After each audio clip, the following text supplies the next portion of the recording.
Hello guys, welcome to my channel again. आज है day 5 of my 21 days quarantine at Hong Kong. मैं हूँ अभी Ramada Hong Kong harbour view hotel में।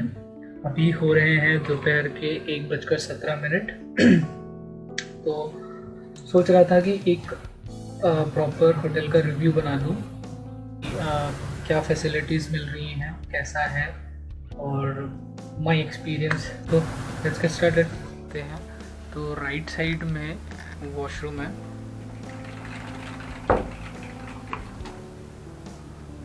ये एक छोटा सा वॉशरूम है, ज़्यादा बड़ा तो नहीं है। ये इसका वॉश बेसिन है, इसमें मैंने कुछ अपना वो साबुन वाबुन रखा हुआ है।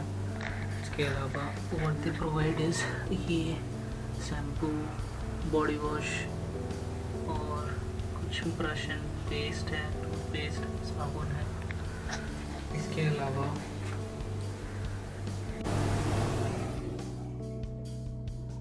ये कुछ टॉवल्स, इसमें से 2 टॉवल मैंने ऑलरेडी यूज़ कर लिया है। ये है बाथिंग एरिया, ठंडा गर्म दोनों टाइप के पानी आते हैं यहाँ पे। काफ़ी छोटा सा है बट फाइन, कोई इशू नहीं है। किसी एक के लिए कोई प्रॉब्लमेटिक नहीं है। इस डोर को कर देते हैं क्लोज।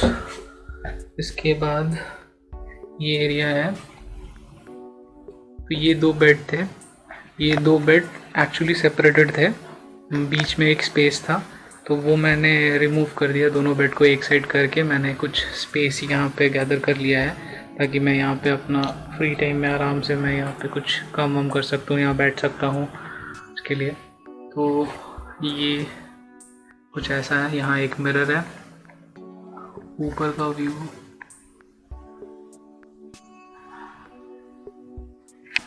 यहाँ मैं काम कर रहा हूँ।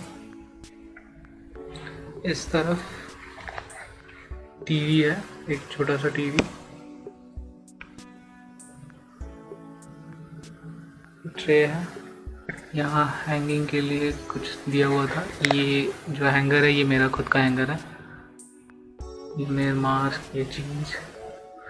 डोर पे कुछ इस तरीके से चीज़ें लिखी हुई हैं। ये कुछ इंस्ट्रक्शंस, ये काफ़ी अजीब सा इंस्ट्रक्शंस है। ये शायद मे भी उन्होंने गूगल ट्रांसलेट से डायरेक्टली कॉपी किया था, इसीलिए कुछ ऊटपटांग हिंदी में लिखा हुआ है। चलते हैं आगे। तो ये नीचे का जो एरिया बचता है बेड के नीचे, यहाँ पे मैंने अपना लगेज एडजस्ट कर दिया है ताकि स्पेस बचे, ज़्यादा गंदा ना दिखे। और उन्होंने कुछ ये स्लीपर्स दिए थे, काफ़ी सारे हैं स्लीपर्स। उसमें से मैंने अभी तक 2 ही यूज़ किए हैं। ये एक हेयर ड्रायर था, वो वॉशरूम में था, मैं यहाँ लेकर आया हूँ। ये मेरा एक्सटेंशन है। तो यहाँ पे एक डर है, लॉकर है, जहाँ पे आप अपना कुछ वैल्यूएबल सामान रख सकते हैं, लेकिन कोई पॉइंट नहीं है इसको लॉक करने का, क्योंकि आपके अलावा इस रूम में भी कोई नहीं है और ना ही आप बाहर जा सकते हो। ये कुछ बॉटल्स अभी मेरे बचे हुए हैं, ऐसे इन्होंने 21 बॉटल्स दिए थे। यहाँ आ जाते हैं। ये है एक बहुत ही प्रॉपर प्लेस बैठ के खाना खाने के लिए। आप जब भी बोर होते हो तो आप यहाँ बैठ के बाहर का व्यू ले सकते हो। ये है मेरा कुछ सामान खाने पीने का। ये एक काफ़ी छोटा सा फ्रिज है, पता नहीं क्या पर्पस है इस फ्रिज का। इसमें तो कुछ भी नहीं आ सकता, हार्डली आप 2 500 ml के बॉटल्स रख सकते हो पानी के, इसके अलावा कुछ नहीं आएगा इसमें। ये जो केटली है ये मैं खुद लेके आया था, ताकि मैं कुछ मैगी या पोहा टोहा कुछ भी बना सकूं। ये केटली इन्होंने होटल वालों ने प्रोवाइड किया था। बाकी ये कुछ टिश्यू पेपर्स, टॉयलेटरी, ये फ़ोन है इनका। इस विंडो के पीछे कुछ अपार्टमेंट्स हैं, तो इसीलिए मैंने इसको कर्टन्स को एज इट इज़ रखा हुआ है। ये वाला जो व्यू है, ये वाला जो साइड है, ये बेसिकली सी व्यू बोल सकते हैं या माउंटेन व्यू, या पता नहीं कौन सा व्यू है ये, बट यहाँ से व्यू काफ़ी अच्छा है। तो मैं सिर्फ इसी का कर्टन रिमूव करता हूँ क्योंकि दिन में काफ़ी लाइट आ जाती है। और best part of this room is ये आप इसका विंडो ओपन कर सकते हो। आप विंडो ओपन कीजिए, you will find people working. मैं हूँ 21st फ्लोर पे। इसको बंद कर देते हैं, आवाज़ काफ़ी आ रहा है। ओके, आप यहाँ देख सकते हैं वो बोट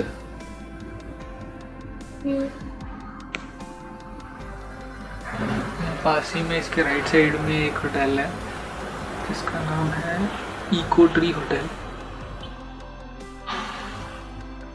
यहाँ एक प्लेग्राउंड भी है, यहाँ शाम को बच्चे आके खेलते हैं।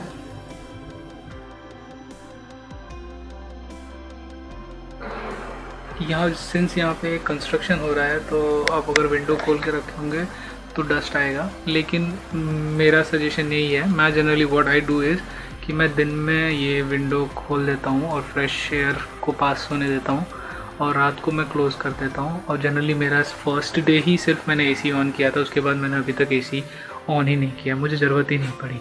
ऐसे भी मुझे थोड़ी ठंड ज़्यादा लगती है बट ज़रूरत नहीं है, रात को ठंड हो ही जाती है और दिन में आपको फ्रेश हवा चाहिए। आप पूरे दिन एसी में रहोगे तो आपको एक टाइम के बाद अजीब सा फील होने लगेगा।